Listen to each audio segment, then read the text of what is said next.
Welcome to Moments with Marianne. This is your host, Marianne Pastana, and I am so excited to be celebrating 10 years of meaningful conversations with you. As we step into our new primetime hour, it's such an honor to share this exciting new chapter with you. This hour is designed to bring you thoughtful dialogue, fresh insight, and inspiring stories so you can make every moment count. So thank you for being here with me today, and let's dive in. We're here today with special guest Luna Jaffe, who's here to share with us her Nautilus award-winning book, Look Mom, I Can Fly. Notes from the wide skies of grieving my only child. So how do you survive the unimaginable loss of an only child and find a reason to keep going? Today's guest is here to share with us her experience and her journey, and hopefully that helps you to find a little insight as well. Luna Jaffe is an award-winning author, speaker, artist, and a certified financial planner whose work explores the intersections of money, meaning, creativity, and grief. Luna Jaffe is a two-time Nautilus Award winner. Her most recent book, Look Mom, I Can Fly, is a deeply moving exploration of life after the accidental death of her son. Through letters, poems, artwork, photography, and reflections, it illuminates how creativity can become a companion to grief and a pathway towards continuing bonds with those we love. So welcome to the show, Luna Jaffe. Thank you so much for having me.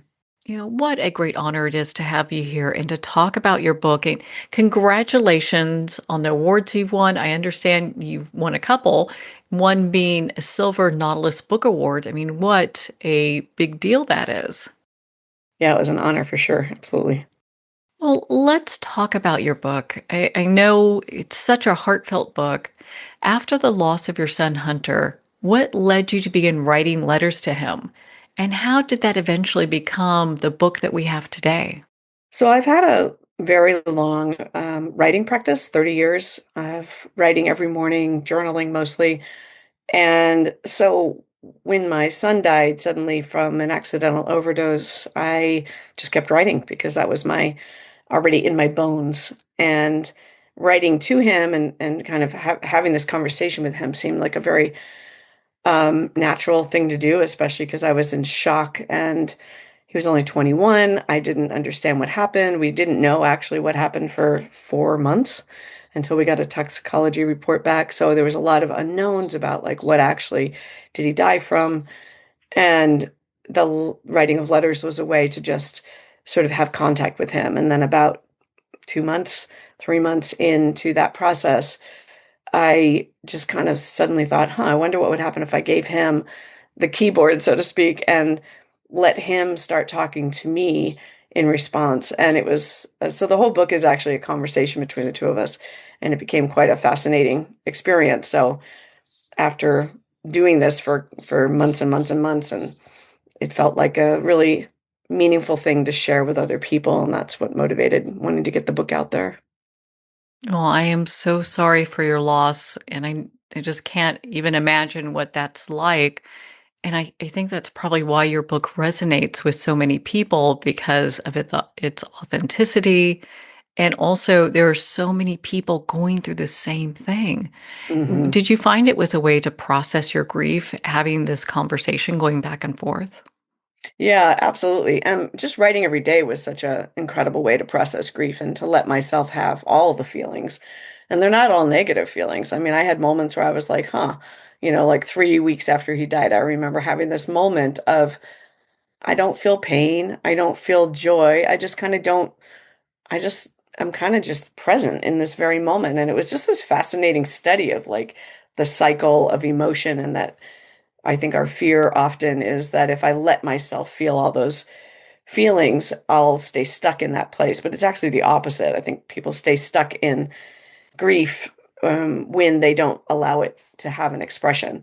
And so I really learned from writing and from um, making art that part of what happens is that I can really have this very big emotional release, but then it's gone, it's done. And it just, it might build up again the next day or the next morning or whatever, but there's just this cycle to it. And it became a very important part of how I process. And then I also was posting a lot of what I wrote on social media, and that helped me to sort of feel like I wasn't alone in the process, that I had people following along and kind of encouraging me, but also being impacted by it. Because I wasn't always a happy camper in this process. Of course, I was enraged at some of the things that sort of that I thought led to this untimely death, and the rage of losing my only child, all the things that were just bubbling and felt like they didn't have a lot of room to. It's like our culture doesn't really have very many traditions for how to navigate loss, or grief at all. So it was like I was inventing it as I went. And this book became sort of the chronicle of that. And part of why I wrote the book the way I did was that it's chronological. And so many memoirs or books about grief are retrospective. How did I feel? I'm remembering how I felt. Well, if I was remembering how I felt, I would be shocked, because what I discovered was I was dealing with a lot right away, and it was quite powerful. I would say it is. My goodness. I mean, your book is just, it's such an impactful read. As we look back to those early days, what was it like to revisit your grief through the journals and the writings that eventually became this book? Yeah, I had to revisit it so many times. It was like, oh my God, how am I going to keep doing this? Because of course, once I started writing the book 2.5 years after he died, and so it was a process of editing and rereading, um, and eventually, when it got to a finished form, it was also a process of, I had copy editing, recording the audiobook, all the things. Like I have gone over and over and over, and that was actually incredibly helpful. It's like I got less frozen, less the shock sort of I've described the shock of um, losing my child as being like you get frozen in an iceberg, and that shock, you don't even know you're in shock until it starts to melt. And in that melting, you kind of discover these little artifacts of the original experience of losing the child, in my case, losing Hunter, and dealing with burial and funeral homes and decisions and things that were just so impossible at the time to process. And by it thawing, it allowed me, and rereading and revisiting and kind of going back over it, it helped me to also see that there were quite a lot of moments in those early weeks, days, where I also was able to name gratitude. And gratitude was a big part of my journey. Was like, I mean, my child came home from being away, and he died in his childhood home, and I got to be there. And many, many parents never get that. They don't get to be with their child, or their child's on the other side of the world, or they get some horrific way of dying, or there's just so many different ways that people can die. And I remember just having this very strong feeling of like, at least he died at home. At least there's no one else to blame. I can just feel like somehow it was his destiny in some way. Yeah, so going over and over again and making the art and seeing, like I did so much art on his grave, flower mandalas and lots and lots of things that were happening up there in that grave that most cemeteries would probably never allow. But I was in a sort of a secluded little corner of the cemetery, and that allowed me to have the freedom to really just sit there and create a lot of beauty on the grave. And so a lot of those images are on my website, and I just feel like I want to encourage people. Like there's lots of ways to physically demonstrate or experience your love for the person who's passed away. How did that creative process play a role in your healing? Because you have such beautiful pictures that you've included within your book. Yeah, I mean, I was a visual artist professionally for the first 10 years of my professional life. And so even though I'm not currently a professional artist, there's this, I guess I can always lean into the creative process as a way to express myself. So even when, I mean, I used words even when words were hard to find or felt really awkward. But I've also used a lot of imagery. And for me, the way that the flower mandalas came about is that when someone dies, you get all these flowers, and they're almost all cut flowers, and they all die. And I was so mad about having all these dead flowers at his grave that I started sort of shredding the petals off of these flowers and making piles, like a white pile and a yellow pile and a red pile and a blue pile. Without even thinking about it, I was just thinking like a painter. And I looked at it and I'm like, okay, what am I going to paint with that white pile and that pink pile? And I just started creating. And then each day it would get more and more elaborate. And then I would start bringing up fresh flowers and I'd find things in the woods and I'd just start to build. And that I found that by doing that, it's like it gave me a focus. I didn't want to, just sitting at home and crying was something I did, but it just didn't feel as useful or just moving as it was to just sit at the grave and do something and make it beautiful. Because it wasn't, graves are newly dug graves are really quite awful to look at and feel raw and broken. And there's no marker. It takes a year to even get a marker on a grave. And it was just like, everything about it felt horrible. So I was like, well, how do I make it beautiful? And so beauty and making beauty was such a theme throughout and continues to be a huge theme in my journey, in my life. And so whenever I create rituals or ceremonies with grief mandalas that are made out of natural things, it's always about how do I bring beauty to this experience of loss. That's such a beautiful way of looking at it. And one of the things you have in your book, you've got quite a few, but one thing that really stuck out to me was you share about what to say to someone who's lost a child. I think a lot of times, you mentioned this earlier, we just, in our culture, we really don't talk about death.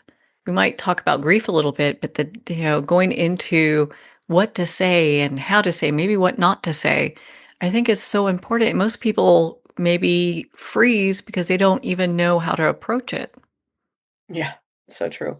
Yeah, I've written quite a few of those, like, okay, people, like here are the things that feel like crap, and here are the things that actually invite a conversation. Because so often, even the people that are closest to us don't know how to say the name of your loved one, or don't know how to bring them to the table at Thanksgiving, or to name them, or ask, even just to ask. It took me years to train my brothers to say, how should we honor Hunter this year at Christmas? Because each year it changes.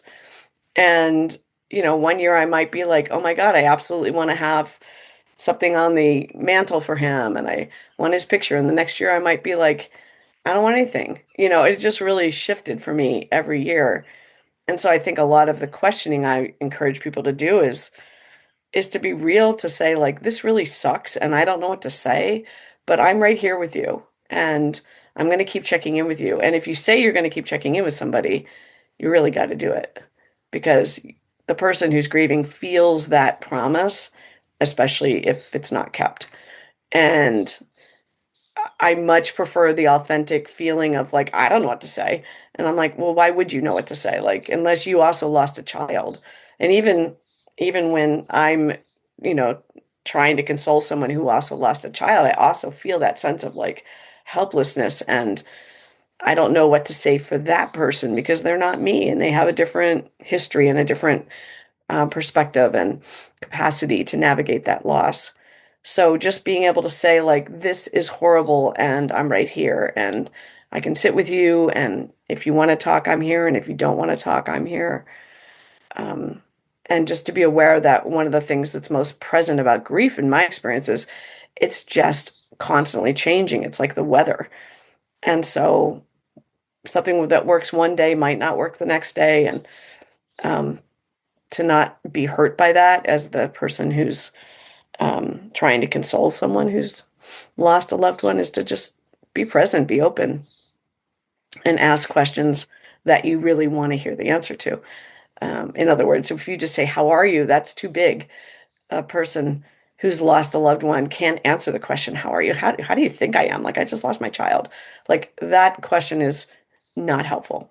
But a question like, how's your grief today, which is very specific to the day and to the moment, works a lot better, gives us more room to express what we're feeling in this moment. Today, my grief is kind of quiet. Today, my grief is raging. Today, I just feel numb. I don't even know where my grief is.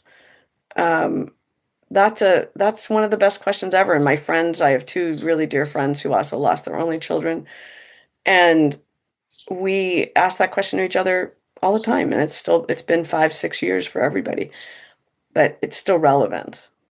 It seems that a lot of people just don't have the language. So I felt your book was so impactful because it does help people.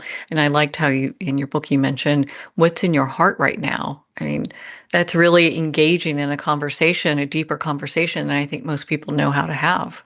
Exactly. Yeah, exactly. Because part of it is because we're uncomfortable. I don't, I think that the person who's asking the question might be afraid of the answer, right?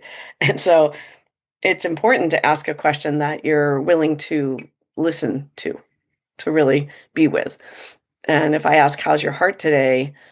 I really want to be present and really give them my eye contact, my attention, not be looking at my phone when I ask a question like that, because those nuances of not being attentive or attuned are felt more intensely when you're in deep grief. And we really desperately need people to just give us presence and witnessing and be okay with whatever comes out of us. Like, not be shaming because we're crying. I mean, why would you not be crying? Or not be shaming because you're numb and you can't feel anything. Like, it's all of those reactions are really normal, and we all do it differently. If we've had compounded losses, we're going to be more likely to be numb. Um, and, or if, like, there's lots of times where it's like, I think of all the history that we've had in our lives plays into how we grieve. Do we have other experiences where we were allowed to grieve? We had people supporting us in our grief, or were we losing major people when we were little? For example, I listen to Anderson Cooper's podcast a lot, and he talks a lot about the impact of losing a father at the age of 10, and how if you're in a family where like nobody allows you to talk about your father, you learn that there's no room. There's no room for you to have your feelings, there's no room to be sad, there's no room to name his name. And then you carry that into the next grief and the next grief. And so some of what we do as we're healing from the loss of a child is we're also healing all those other places that we lost people, or we lost places or animals or homes that we didn't get to fully grieve. You describe in your book grief as an initiation. What do you mean by that? Mm. If you think of as an initiation as, I mean, traditionally, say in a traditional culture, an initiation is a series um, of challenges, tasks, things that you have, puzzles, things you have to overcome or experience in order to be more masterful and be more kind of prove your strength or your wisdom or your capacity. And what happens when you walk through the door of the portal of grief, which most people do not intend to walk through or choose to walk through, it's just it's a doorway that opens before you, and you're like, oh, here I am. But if you approach it as a threshold that allows you to be initiated, and be initiated meaning change, be changed. You will never be the person you were before you entered that portal.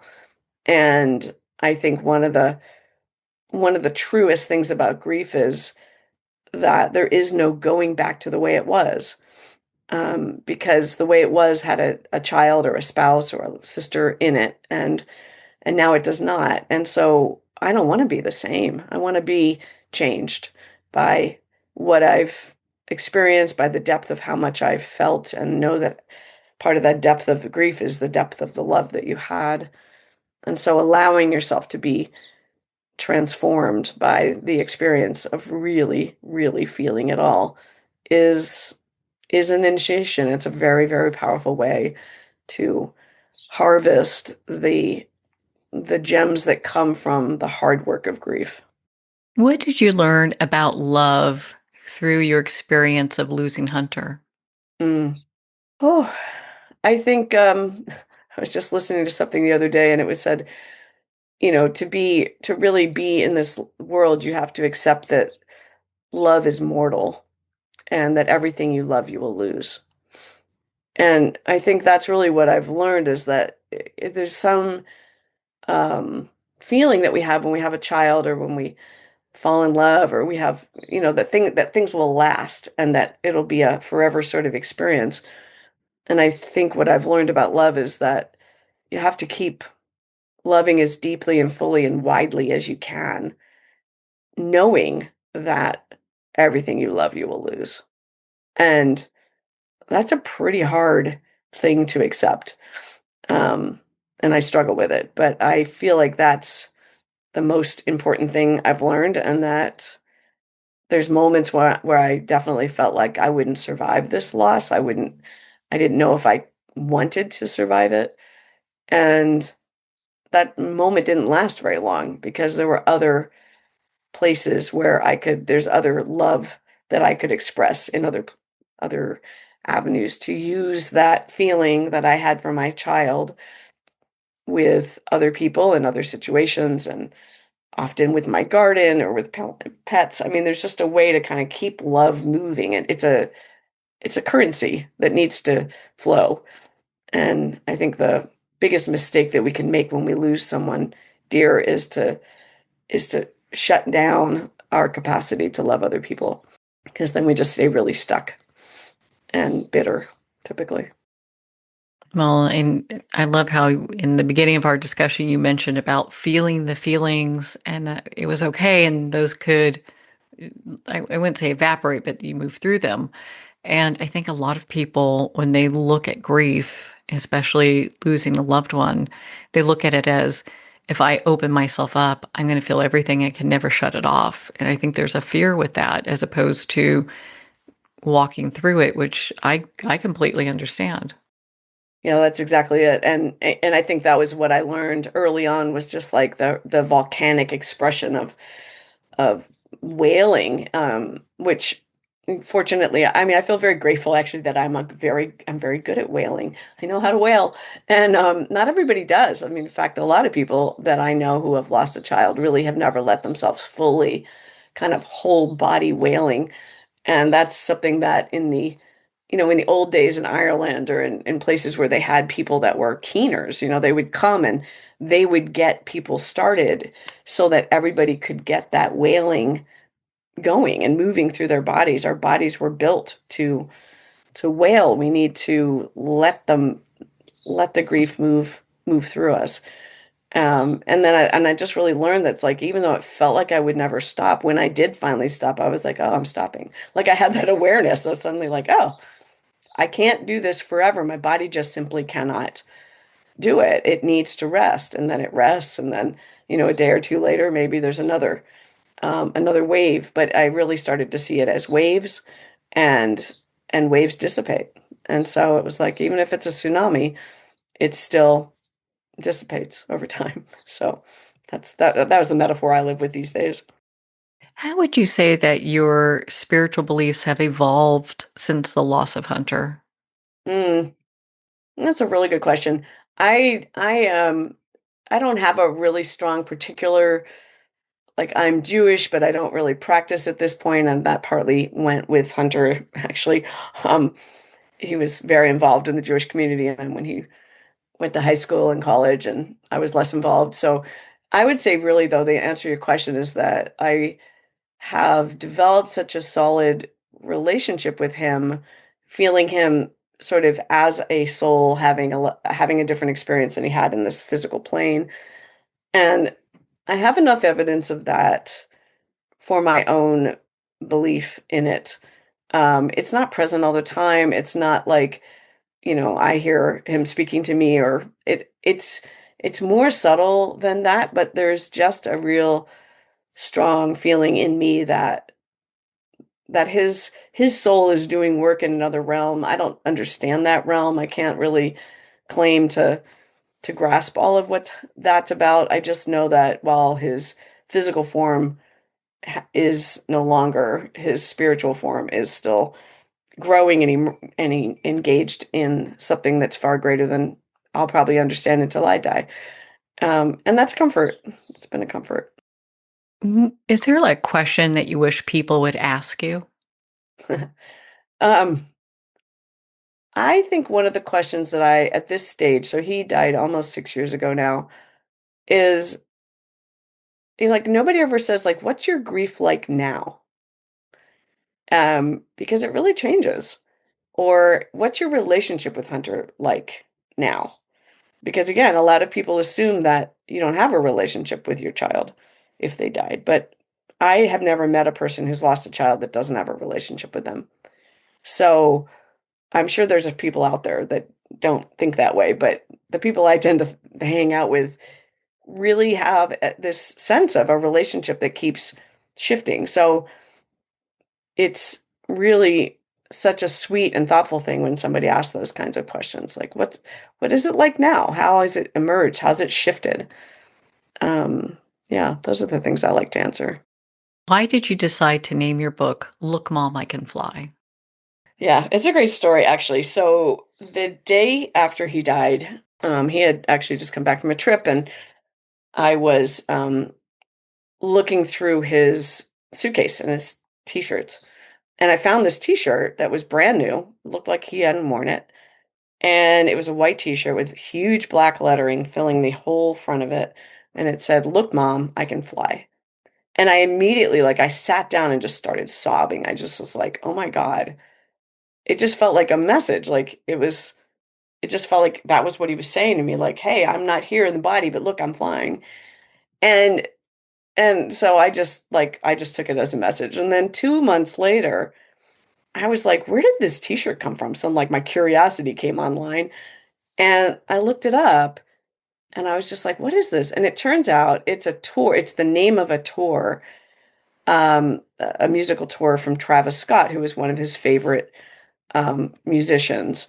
And the tour date was August 28th, which is the date that Hunter died. So it just Oh, felt like wow. this this is the name of my book.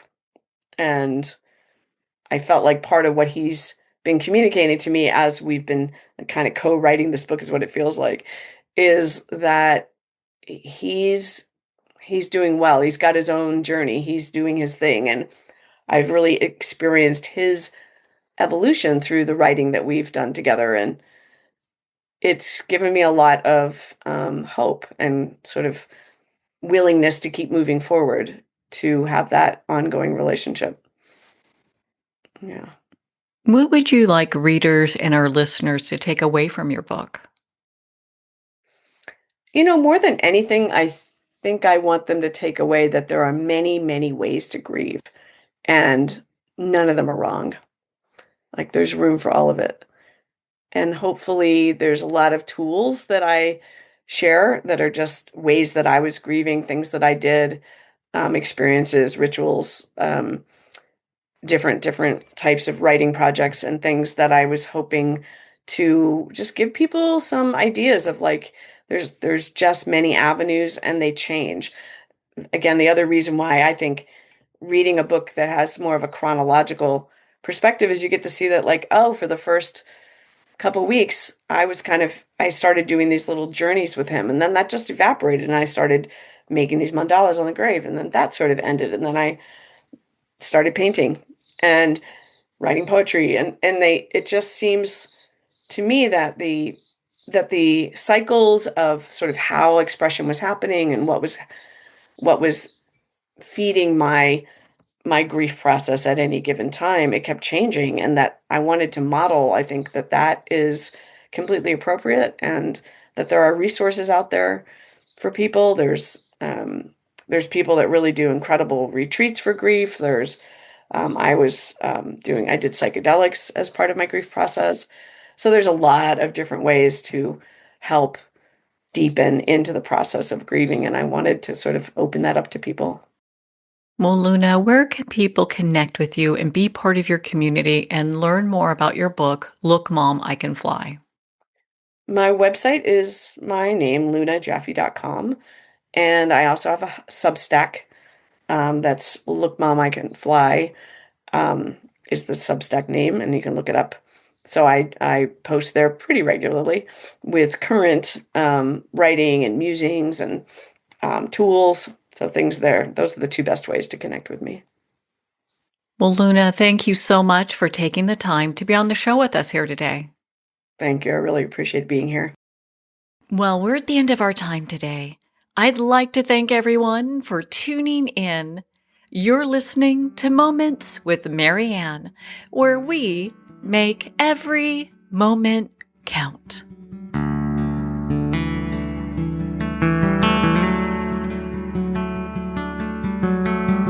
In a single moment, your life can change. Moments with Marianne is a transformative hour that covers an endless array of topics with the best of the best. Her guests are leaders in their fields, ranging from inspirational authors, top industry leaders, and business and spiritual entrepreneurs. Each guest is gifted and a true visionary. A recognized leader in her own work, and while teaching others to develop, refocus, and grow, Marianne will bring the best guest and sometimes a special surprise. Don't miss this. You never know just which moment will change your life forever. Make sure to tune in and visit momentswithmarianne.com for more information.